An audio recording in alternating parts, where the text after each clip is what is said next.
If the angles subtended by chords at the center of a circle are equal, then the chords are equal. मतलब अगर एक circle में कोई भी दो कॉर्ड्स सेंटर पे अगर इक्वल एंगल्स बनाती हैं तो वो दोनों कॉर्ड्स आपस में इक्वल होती हैं, ऐसा हम लोगों को प्रूव करना है। ठीक है, तो भाई गिवन केस में हम लोगों के पास में क्या है, गिवन केस में हम लोगों को एक सर्कल दिया हुआ है जिसका कि सेंटर O है और इस सर्कल में दो कॉर्ड्स हैं, पहली है AB जबकि दूसरी क्या है CD है और ये दोनों कॉर्ड सेंटर पे इक्वल एंगल्स बनाती हैं। तो भाई ये वाली जो कॉर्ड है सेंटर पे ये वाला एंगल बनाती है और इसको आसानी के लिए हम लोग क्या कहते हैं 1।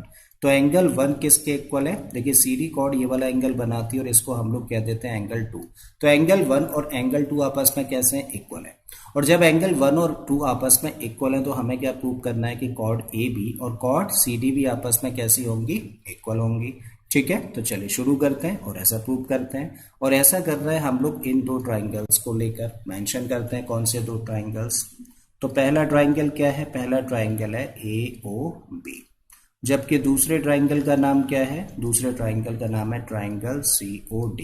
और अब हम लोग इन दो ट्राइंगल्स को कॉन्ग्रुएंट करने जा रहे हैं और कॉन्ग्रुएंट करने के लिए कितने पॉइंट्स की जरूरत होती है, 3 पॉइंट्स की। तो पहला पॉइंट हम लोग क्या देख रहे हैं कि भाई इस ट्राइंगल AOB की जो AO साइड है वो इस ट्राइंगल COD की किस साइड के इक्वल है, इस CO साइड के इक्वल है। और उसका रीजन क्या है कि भाई इन दो ट्राइंगल्स की जो ये दोनों साइड्स हैं वो इस सर्कल के लिए क्या है, रेडियस है। ठीक है, और एक सर्कल में कितनी भी रेडियस ड्रॉ करिए सारी की सारी आपस में इक्वल होती हैं।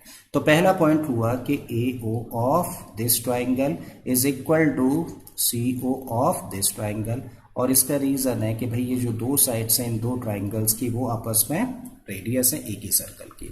दूसरा पॉइंट हम लोग देखें तो इस ट्राइंगल का जो एंगल 1 है वो इस ट्राइंगल के एंगल 2 के बराबर है और ऐसा गिवन है। ठीक है, so angle 1 of this triangle is equal to angle 2 of this triangle.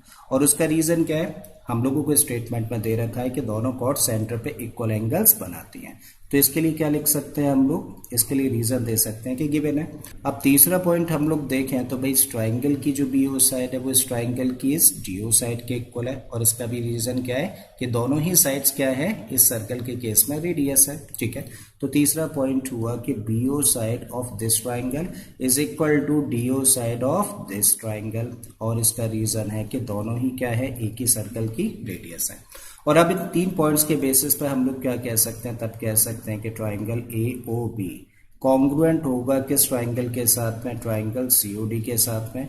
और किस क्राइटेरियन से, उसके लिए देखो एक ही ट्राइंगल पकड़ो, ये दो साइड्स लिया और बीच का एंगल लिया है तो दो साइड्स और बीच का एंगल का मतलब SAS क्राइटेरियन से दोनों ही ट्राइंगल्स कॉन्ग्रुएंट है। और अब जब ये दोनों ही ट्राइंगल्स कॉन्ग्रुएंट है तब हम लोग क्या कह सकते हैं, तब हम लोग कह सकते हैं कि भाई इस ट्राइंगल में जो AB साइड होगी वो इस ट्राइंगल की किस साइड के इक्वल होगी, इस CD साइड के इक्वल होगी। सो दिस इंप्लाइज कि AB of this triangle must be equal to CD side of this triangle। और उसका रीजन क्या है, CP/CD corresponding parts of congruent triangles are equal। ठीक है, और यही चीज देखो हम लोगों को प्रूव करनी थी कि दोनों ही जो कॉर्ड्स हैं वो आपस में कैसी होंगी, इक्वल होंगी। तो ये रही हम लोगों की सेकंड थ्योरम।